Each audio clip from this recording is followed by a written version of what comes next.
Boss ఎక్కడ ఇంకా రాలా? వచ్చే టైం ఏంటి సార్?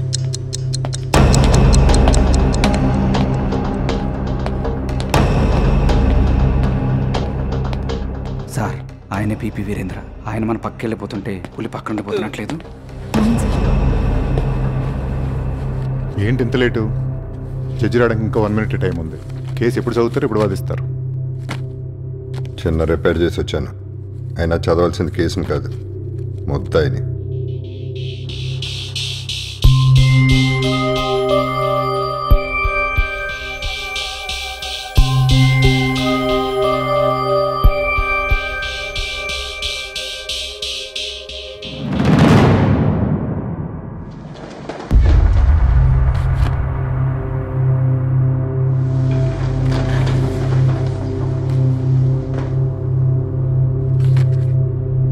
ప్రవేశపెట్టండి.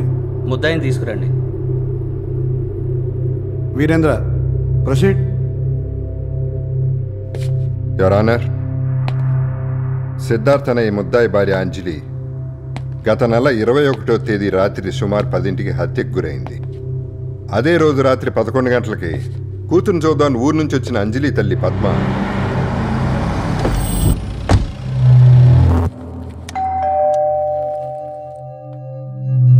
తను ఎన్నిసార్లు తలుపుకొట్టినా తెరపోయేసరికి ఆవిడ ఎప్పుడు ఇంటికి వచ్చినా ఇబ్బంది పడకూడదనే ఉద్దేశంతో అంజలి ఇచ్చిన 2వ కీతో తలుపు తెరుచుకుని లోపలికి వెళ్ళింది. అంజలి, అంజలి, అంజలి.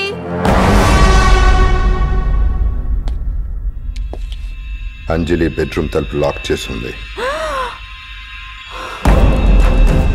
ఆ గదిలోంచి రక్తం రావటం గమనించి అల్లుడైన ఈ సిద్ధార్థ్కి ఫోన్ చేసింది.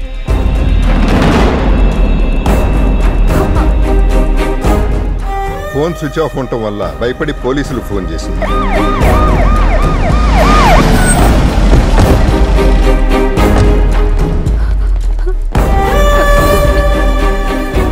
అప్పుడే డీసీపీ నాయక్ పోలీసులతో వచ్చి తలుపులు ఓపెన్ చేసి లోపలికి వెళ్ళాడు.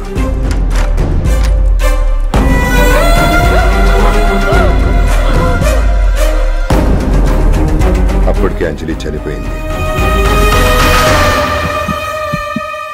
సార్ ఆయన కేసు వాదిస్తుంటే ఎక్కడో మేకులు కొట్టిన సౌండ్ వస్తుందని సార్. అది నా గుండె చప్పుడు రా. ఇది పోలీసులు డోర్ ఓపెన్ చేసినప్పుడు తీసిన వీడియో ఫుటేజ్. ఈ కేసులో కోర్టు ముందున్న అతి ముఖ్యమైన ప్రాథమిక సాక్ష్యాలు 2.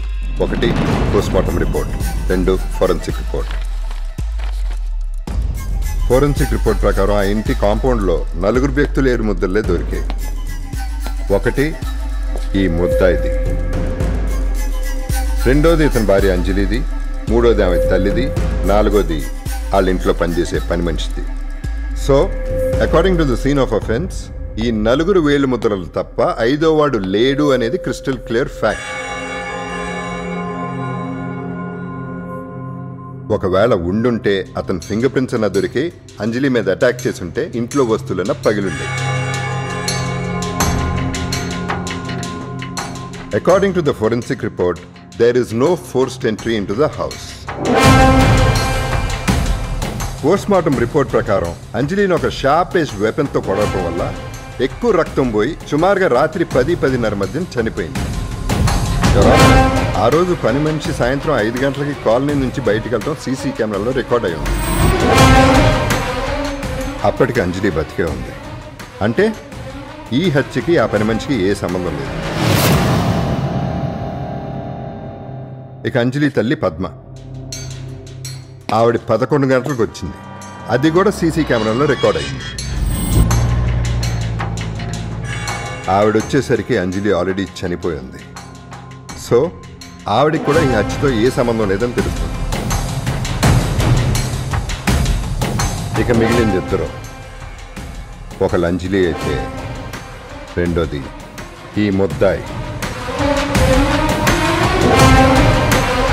ఇదే సిద్ధార్థ హత్య జరిగిన రాత్రి 10 గంటల 10 నిమిషాలకి కాలనీ బయటికి వెళ్తాం సీసీ కెమెరాలో క్లియర్గా రికార్డ్ అయ్యింది.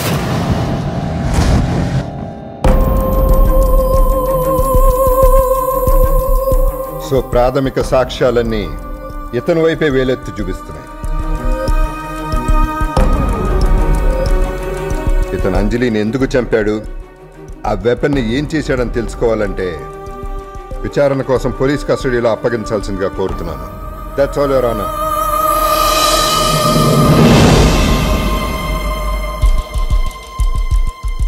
నీ భార్యను హత్య చేశావని నీ మీద అభియోగం వచ్చింది. పీపీ గారు చెప్పింది విన్నావుగా? విన్నాను సార్. ఆయన చెప్పిందంత నిజమే. ఈ హత్యకి మా పని మనిషికి ఎటువంటి సంబంధం లేదు. ఎందుకంటే తను చాలా మంచిది. నేను కానీ అంజలి కానీ తను ఎప్పుడు పని మనిషిలా చూడలేదు. నా సొంత తోబట్టులా చూసుకున్నాను. ఇక మా అత్తగారు అంజలికి 7 ఏళ్ళ వయసులో భర్తను పోగొట్టుకుంది. ఇప్పుడు వీధి మోహన్ చూడడం తను అంజలి భవిష్యత్ కోసం ఉద్యోగం చేసి తన్ని పెంచి పెద్ద చేసి ప్రయోజకురాలను చేసింది. అలాంటిది కూతురిని పోగొట్టుకొని తనెంత బాధపడుతుందో నాకు తెలుసు. ఈ కేసులో నీకు ప్లేటర్ గారు ఎవరు లేరా? పీపీ గారు ఉన్నారు కదా సార్. ఆయన నీకు ఈ కేసులో వ్యతిరేకంగా కదా వాదిస్తున్నారు. ఆయన న్యాయం ఎటువైపు ఉంటే అటువైపు వాదిస్తారని విన్నాను. ఆయన ఎప్పటికైనా నా వైపు వాదిస్తారని నమ్మకం నాకుంది. ఎందుకంటే న్యాయం నా వైపు ఉంది కాబట్టి. మిస్టర్ పీపీ, ఇతనికి 10 days జ్యుడిషియల్ రిమాండ్ విధిస్తున్నాను. ఇతన్ని అక్కడే విచారించవచ్చు. That too in presence of you.